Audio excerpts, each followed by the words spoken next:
Baik,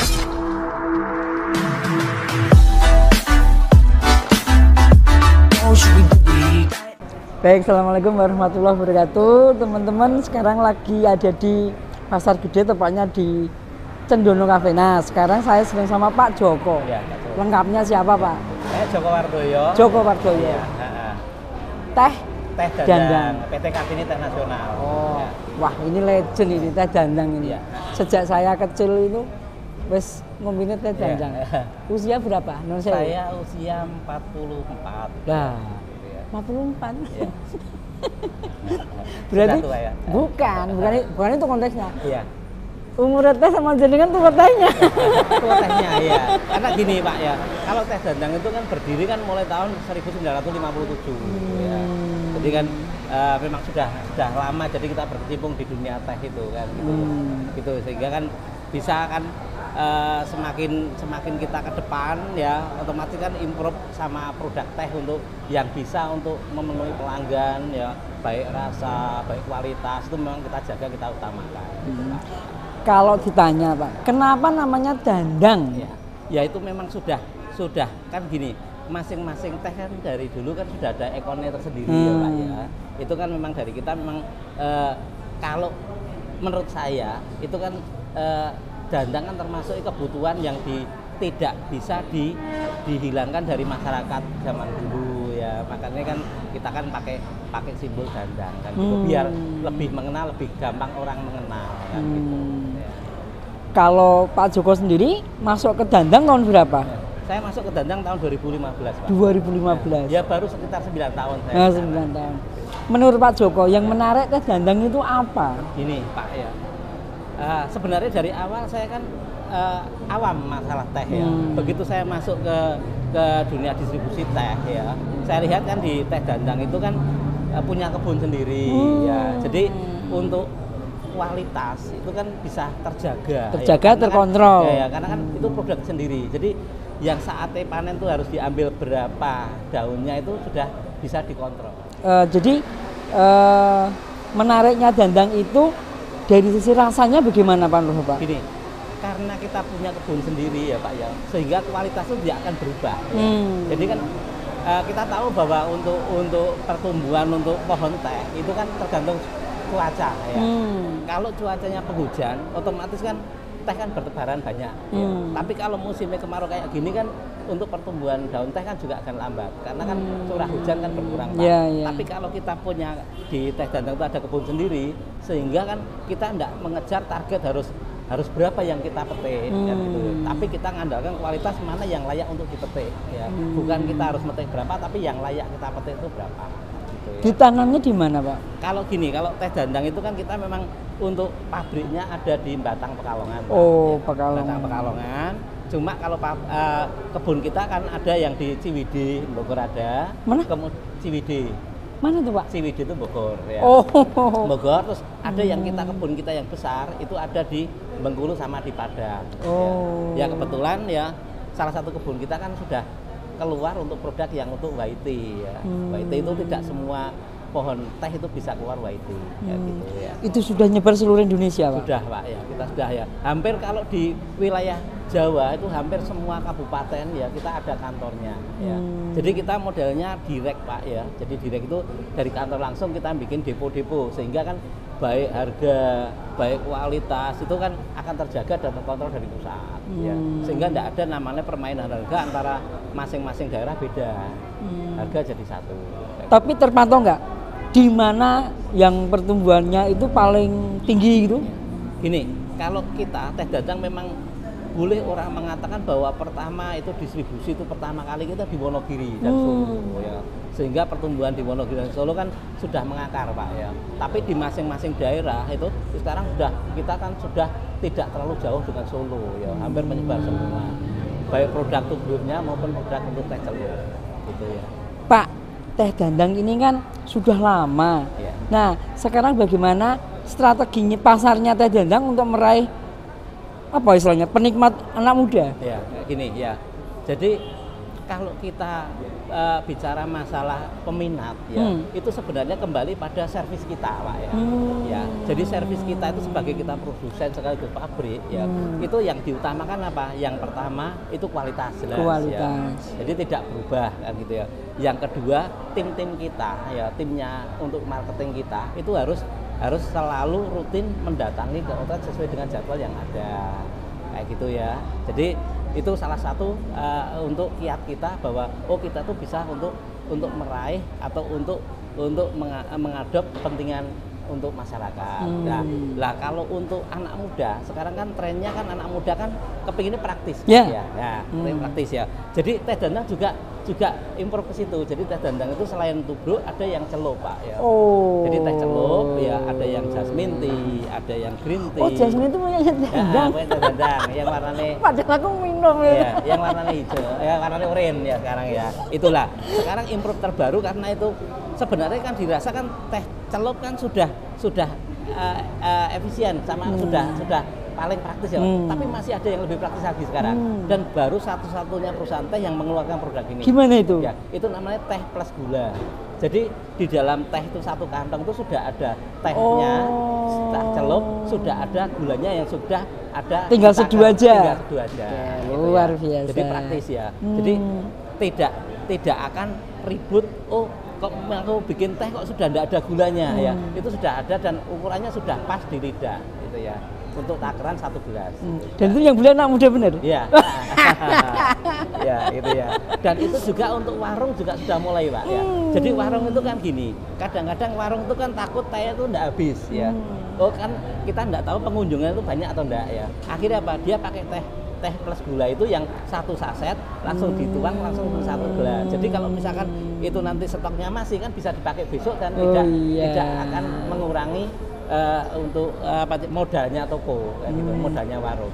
Tapi bagaimana caranya mengukur, Pak? Kalau teh sudah ada gulanya, sudah ada tehnya, itu mengukurnya antara manis dan sedupnya gimana? Gini, itu kan dari pihak pabrik kan sudah ada tim tersendiri, jadi sudah di riset ya? Sudah ada risetnya, sudah ada. Jadi itu sudah ukuran untuk 200 ml ya, untuk 1 gelas itu sudah langsung marinya sudah pas di lidah ya. Kemudian untuk sepetnya sama untuk merahnya sudah kelihatan. Dan yang harus saya tekankan di sini bahwa teh dandang itu selalu pakai produk alami ya, tanpa bahan pengawet, tanpa bahan pewarna kayak gitu ya.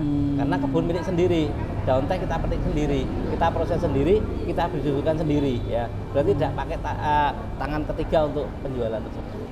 Kalau Pak Joko ini kepala distributor Surabaya gitu atau gimana? Gini, saya memang saat ini dipercaya oleh manajemen untuk pegang yang namanya RSM ya, Regional Sales Manager, yang saya pegang untuk Jateng, Jatim, bagian selatan kan gitu. Salah satunya yang ada di Solo ini, Pak. Ya. Maksudnya saya mau lanjut pertanyaannya, Pak. Ya. Nah, dari yang dipegang itu mana yang paling tinggi gitu loh, penjualannya. Ya. Jadi gini ya, memang produk pengonsumsi teh itu kan memang kan sebagian besar kan memang Jawa Tengah ya. Itu yang tapi untuk Jawa Timur sudah mulai ya. Jadi Jawa Timur yang tadinya identik sana ngopi ya, itu sudah mulai ngeteh ya, sudah mulai ngeteh. Tapi memang kalau dilihat pertumbuhannya tinggi, Pak ya. Tapi belum sebanding dengan yang ada di wilayah Jawa Tengah. Karena kan Jawa Tengah kan muncul duluan dari zaman nenek moyang ya. Pak, kalau dilihat dianalisis, maaf, lebih tinggian mana yang mengkonsumsi teh konvensional dalam artian di apa istilahnya namanya tuh, Pak? Di kayak air panas, kayak porong itu sama yang celup gitu. Gini, nek kalau kita lihat kan semua kan sudah ada segmennya sendiri ya. Jadi kalau misalkan maaf ya untuk ibu-ibu atau simbah-simbah kita kan pasti kalau minum celup kan tidak terasa karena sudah nggak ada dengan teh yang harus ditubruk, Pak ya. Jadi kan pakai teh tubruk. Tapi untuk anak-anak muda lambat laun sudah ke celup, Pak, sudah ya kayak gitu. Berarti segmennya memang punya sendiri dan beda. Sendiri. Jadi tidak ada yang namanya nanti jenis penjualannya tubruk turun gara-gara celup naik itu tidak ada. Sudah ada segmen sendiri. Cuma memang lama-lama kan untuk kaum muda kan tambah banyak, Pak ya. Memang growth-nya secara peningkatan lebih besar nanti peningkatan di celup gitu. Kalau mengenai harga, Pak. Ya. Nah, harganya tadi ada yang teh tubruk, ada yang teh celup, itu berapa, Pak? nek harganya itu kompetitif Pak ya. Jadi gini ya, harga pasaran Ini jawabannya politis karena berpengalaman bertahun-tahun. Jawabnya orang sekian sih, ini kompetitif. Karena gini, harga teh tubruk itu selalu di masing-masing produk, masing-masing pengusaha teh itu hampir sama ya. Karena memang kita mengikuti kemampuan beli di konsumen ya kayak gitu ya. Jadi kalau kita jualnya terlalu tinggi kan juga tidak laku Pak ya. Nah, itu makanya kan sudah sebenarnya tidak ada kompromi ya di sana, tapi memang buka harga hampir sama ya. Lah kalau celup itu memang harganya juga kompetitif juga. Jadi celup itu memang yang bedakan kan produk jasmine sama black tea. Yang jasmine akan lebih tinggi daripada yang produk original black tea kayak gitu ya. Itu cuma masih terjangkau di masyarakat ya kayak gitu. Ada fluktuatif nggak bulan-bulan itu yang misalnya pas bulan apa dhuwur, bulan apa rendah kita ada? Ada. Jadi gini, kalau di Solo atau di Jawa Tengah ya khususnya Solo itu identik ada namanya tradisi yang ikuti tahun Jawa ya. Ada yang namanya Suro, ada yang namanya itu bulan bagus ya. Jadi kalau bulan bagus itu istilahnya bulan-bulan yang untuk masakan ada hajatan ya. Itu biasanya tuh pergerakan itu naik ya. Puasa lebaran? Puasa lebaran itu naik. Tapi kalau bulan Suro ya karena tuh orang nak seni gawe. Jarang ada punya gawe karena gini, identiknya untuk teh itu kan dikonsumsi kan untuk sumbangan ya, Yeah. Lah untuk sumbangan, untuk kebutuhan hajatan itu kan konsumsinya kan agak banyak ya. Lah itu kan biasanya naik. Tapi kalau enggak ada kita memang standar di penjualan yang umum yang untuk rumah tangga kayak gitu. Kalau pas puasa lebaran itu kan rata-rata kan do dinggo parcel gitu. Itu juga masih musim kayak gitu. Masih musim, Mbak, masih musim. Kalau sekarang kalau untuk parcel itu lebaran itu sudah condong kembali ke celup Pak ya. Makanya kenapa yang mendongkrak pertumbuhan celup itu signifikan tuh karena memang ada dari pihak-pihak masyarakat tuh sudah istilahnya kan ngasih orang tua, ngasih untuk parcel itu kan sudah yang praktis, yang tidak merepotkan yang dikasih kan gitu ya Pak ya. Itu pakai celup sudah. Gitu. Pak Joko kelahiran di mana? Saya di Klaten Pak. Oh Klaten. Makanan kesukaannya apa? Ya, saya Klaten kan gudangan Pak. Oh, di sini kita gudangan bareng nih. Kalau tempat favorit di mana? Saya tempat favorit saya semua hampir tempat favorit ya Pak ya. Karena kuliner jadi marketing itu bisa. Ya keliling kemana-mana ya Pak. Nah, jadi apa? Oh kalau di Madiun tuh pecel ya. Kalau di jenis di Jogja tuh gudeg di sana ya. Kalau di Solo ya angkringannya, hiknya yang banyak ya. Di sini berarti kan sensore. Ya. Sensor apa? Oh gudeg no. Tapi kalau sensor tehnya Pak, gimana? Bisa deteksi Pak. Misalnya itu tidak diberi label, tidak diberi kemasan, juga bisa. Ya, insya Allah bisa dikit ya. Ya. Kenapa kok bisa? Kulino? Gini ya. Masing-masing teh itu kan ada ciri khasnya tersendiri ya. Itu yang kita ya. Jadi saya kalau minum ya, misalkan saya dolan ya, kita enggak kenal warungnya ya, itu ya. Kita minum ya, minum teh itu nanti kita sudah lihat itu di teh itu apalagi Solo ada campuran itu ada teh dandangnya atau enggak itu sedikit banyak itu bisa tahu.